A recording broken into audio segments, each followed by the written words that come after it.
Today we have another driving test leaving from Birmingham Garrets Green. If you're here to see what faults pop up, I'll let you know now, there's not going to be many appearing on your screen. As always, head over to the YouTube channel where you will see the entire video without anything removed from it.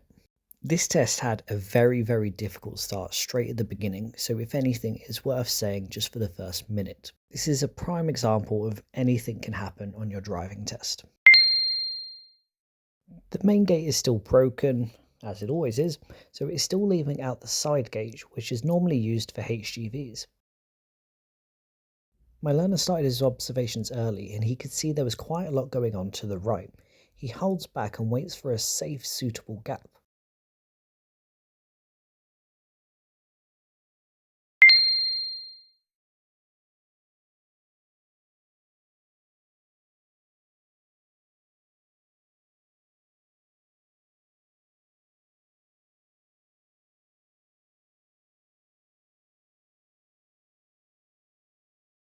I wasn't allowed to have any audio recording playing, but what you can't hear at the moment is that truck is beeping everybody in sight. He's constantly beeping the horn, he's looking around, the whole scene at the moment is quite chaotic. Now at this point the examiner actually told my student to hold back. This is a prime example of the examiners do not want you to fail. If he would have started moving out now, the examiner knew that the whole situation could change quite quickly. So he wasn't marked down in any way for the examiner saying to hold back at the moment. Currently at the moment behind him as well, there is a backlog of learners waiting to leave on their test, adding to the pressure of him being the lead vehicle. And if one of those learners was you, drop a comment, let me know how you found the test. As he's reversing, every now and then he's beeping, he's just making people aware of his presence. It's hard to see from this angle, but he still can't fit to the other side of the truck, so he's still holding back.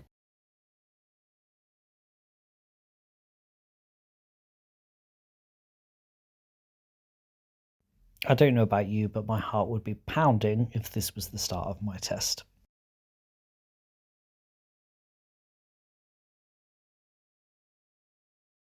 The examiner now tells him that it's safe to drive on. He does this straight away and he looks left and right before he moves off. This is a fantastic example of showing you the examiners don't want you to fail.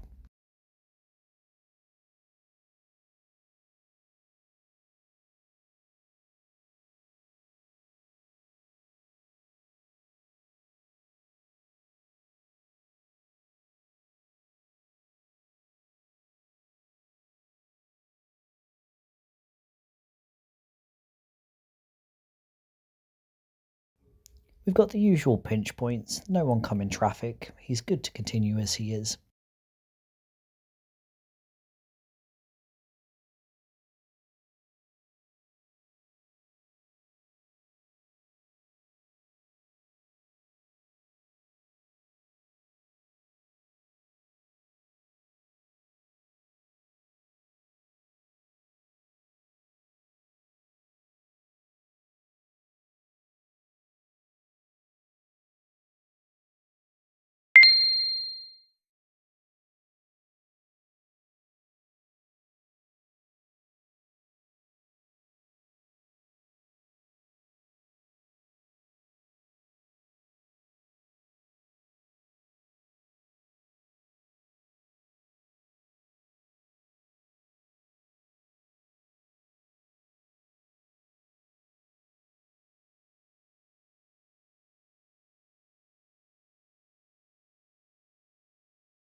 And he now approaches everybody's least favourite hill and least favourite T-junction.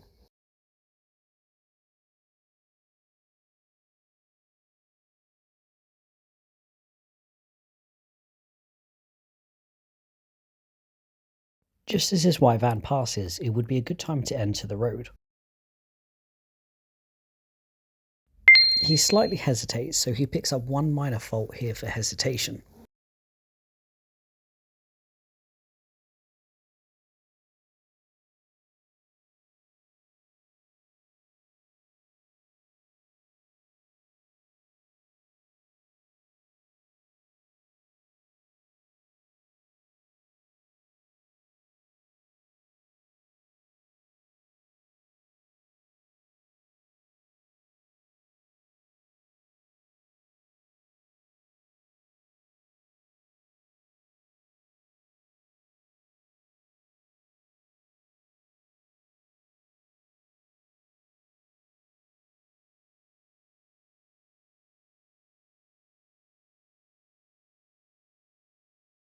As he enters the roundabout, he has amazing positioning. He sticks to the inside of the roundabout and moves back to the outside, the last exit before his.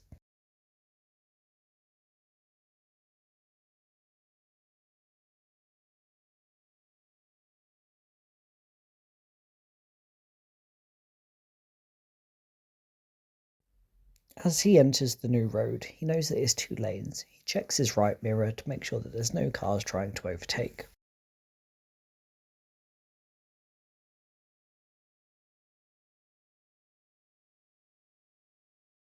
He builds up the speed nicely for the new road. The speed you see at the bottom of the video is not the most accurate as it's a GPS speedo. It's the same as the one you get on the things like TomToms.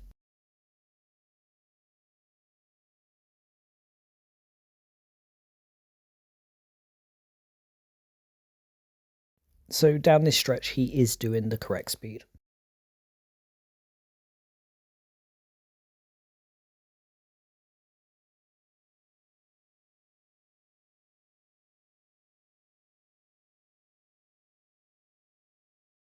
When approaching traffic lights, if they have been green for a while, ease off the gas slightly, check your centre mirror. That way if they do then turn amber, you don't have to slam your brakes on just to make sure you don't run a red.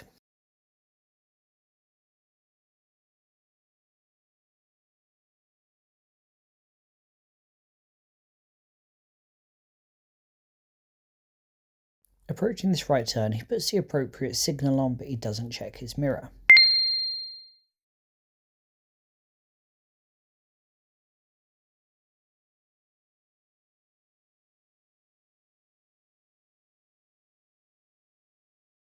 At certain times this road can get quite busy with pedestrians and other road users, especially nearer to the school times and rush hour.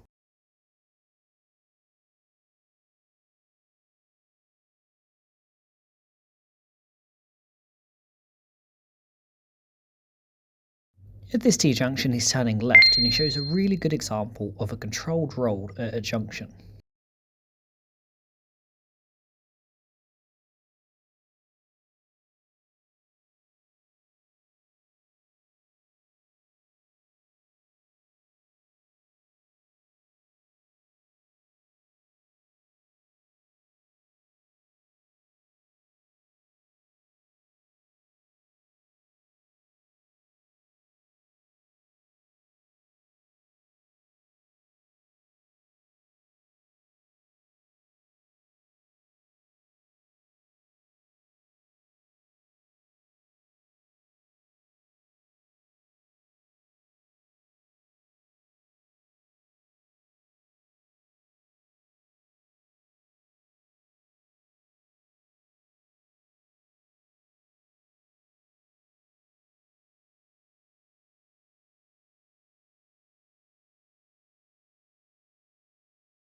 I've pointed this out in some of my other videos that this road is 30 miles per hour.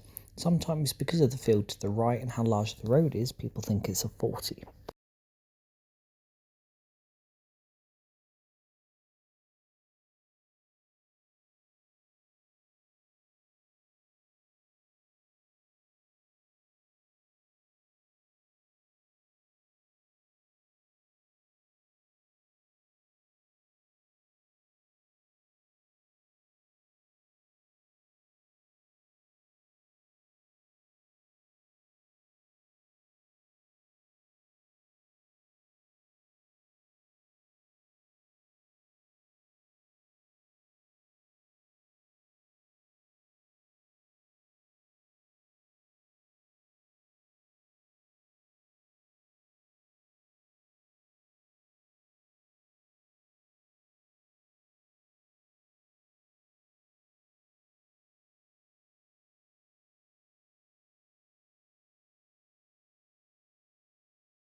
It's quite common to get pulled over here. Normally when you do is because you're going to start the independent part of your driving following a sat-nav. This doesn't happen in this situation and he just gets told to drive off.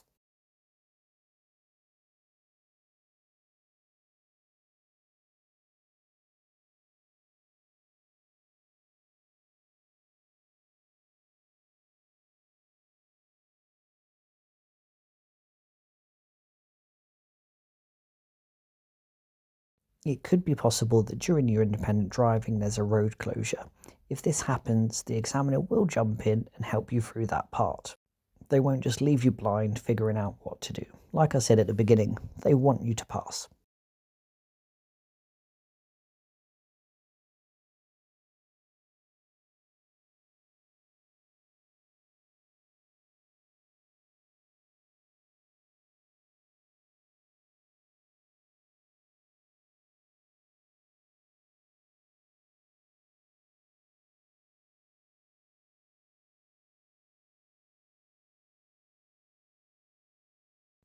When approaching this minibus, he can see that he doesn't have enough room to fit with the oncoming vehicles.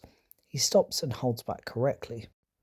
When it's safe to move on again, have a check in your right mirror and then start to move off. As he does move off, he gets too close to the parked bus and therefore he gets a minor fault for clearance.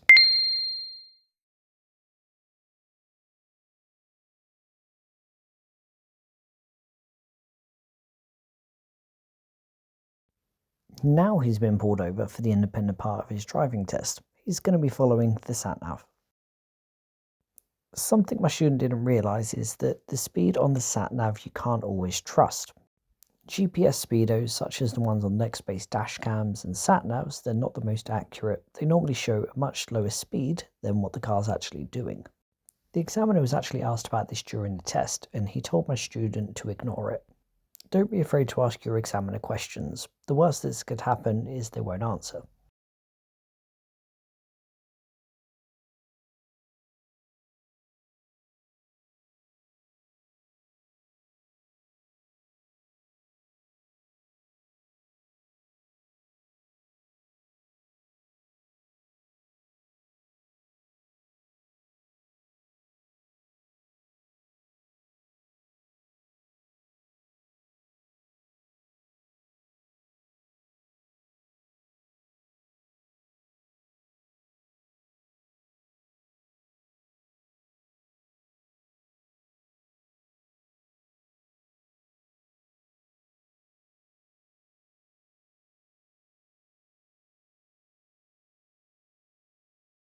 On the sat-nav, it will make it quite clear that you're turning right and then immediately left. Sometimes as well, the examiners will be directing you through this point. How they normally word it is we're going to be turning right and then immediately left.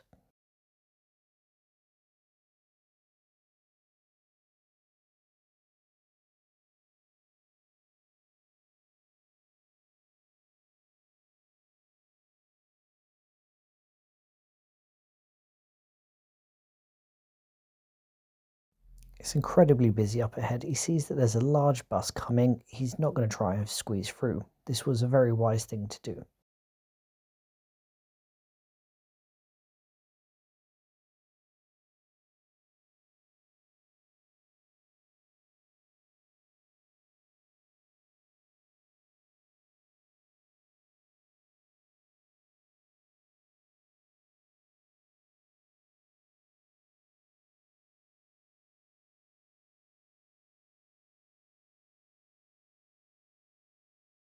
Up ahead is a very unique junction. The sat-nav is showing him that he is turning right and then again immediately left. For the first part of this, you must make sure it's clear coming to the right. You then position yourself into the box, not obstructing the oncoming traffic to the left. Because we're taking the first left, it's important that when we move across, we immediately move into the furthest lane, so all three lanes must be clear before we enter.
You'll notice there's a sort of triangle junction coming up. The sat-nav is showing him which road he needs to take.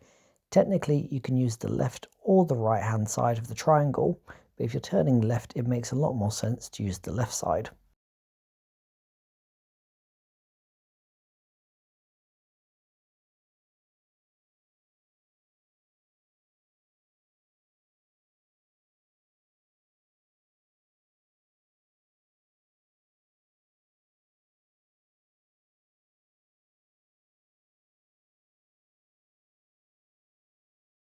Now for the manoeuvre, the one we all love, pull up on the right and reverse 2 cars lengths. And yes, I am pinging good points in green just because there wasn't enough faults in this video to point things out to you guys.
These areas are very built up. You are going to end up passing a lot of parked cars and pulling into gaps just to let other oncoming vehicles pass. Anytime there's a change of direction, you must do the appropriate mirror check for that. And always check your mirrors in pairs. Don't just check this left mirror, check the centre and left mirror. And the same for the right.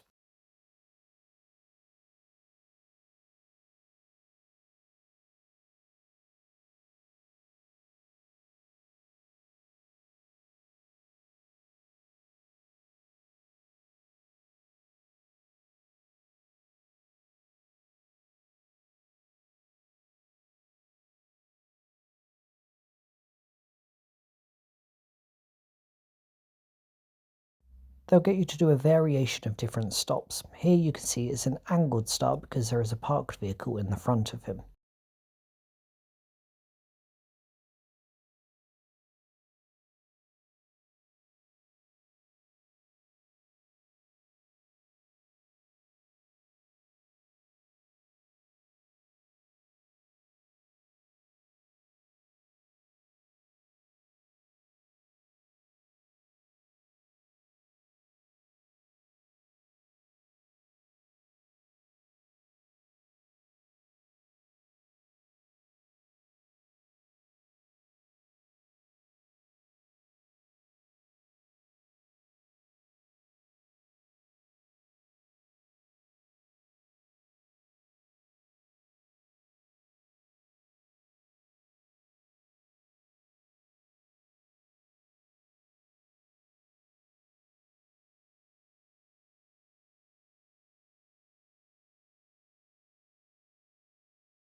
We're currently 22 minutes into the test and he's still only got 3 faults.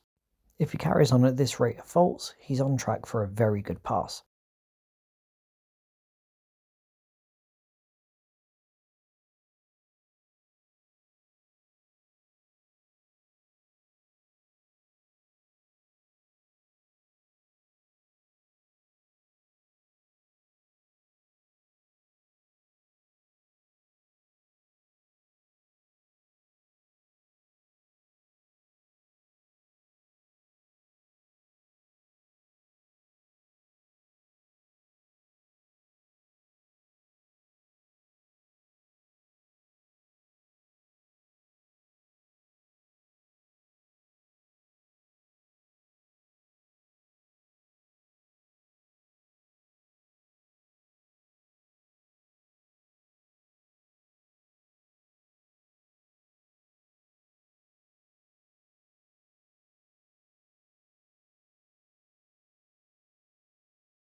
Because this starts to bend to the left, it throws a few people off.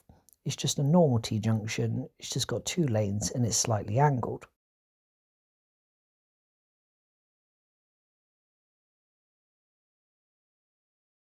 The road is quite busy and cars do travel quite fast down here, but he does wait for an appropriate gap before he moves out.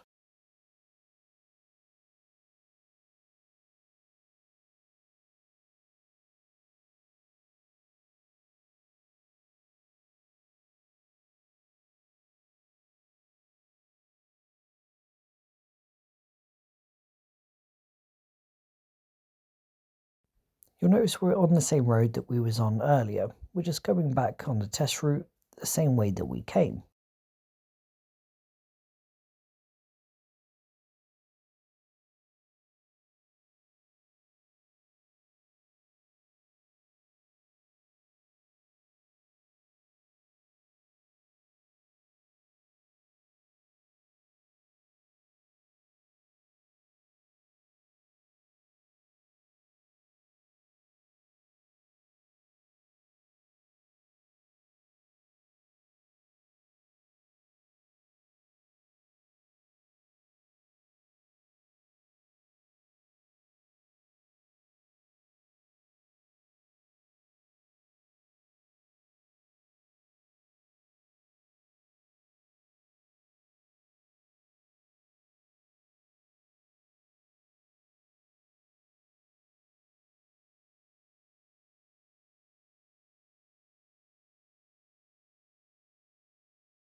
The approach from roundabout's quite small, but it can be quite challenging because it's busy, but also it's got zebra crossings and multiple different exits.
This is one of the bigger crossroads that you can get in Garretts Green turning right.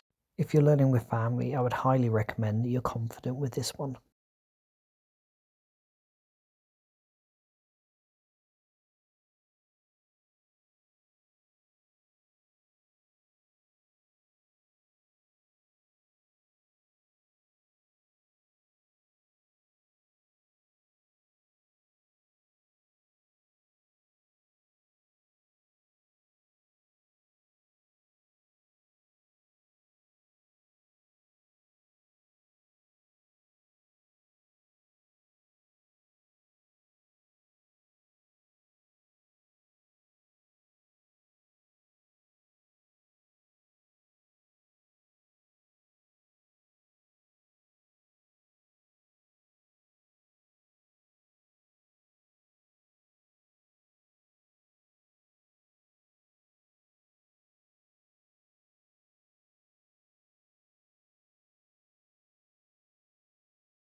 Up ahead is what nobody wants to see on their test.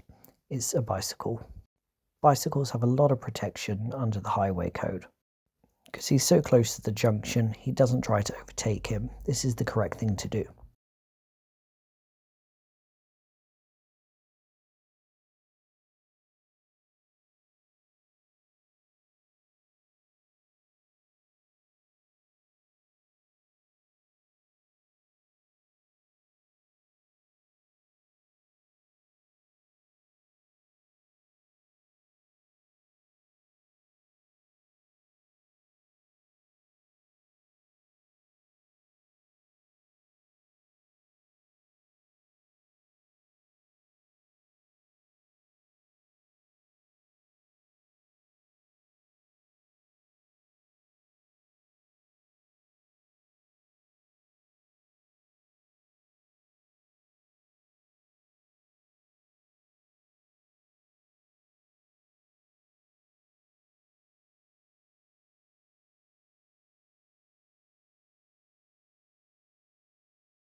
Now, as he returns back to the test centre, he's only got 3 faults.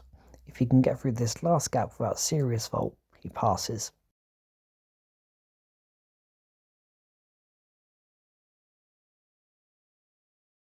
And I'm going to tell you now, he passed. It was an incredible, difficult start, especially with that large truck that was carrying all the cars. Even after that situation, he kept himself very calm and drove exactly how he's been taught.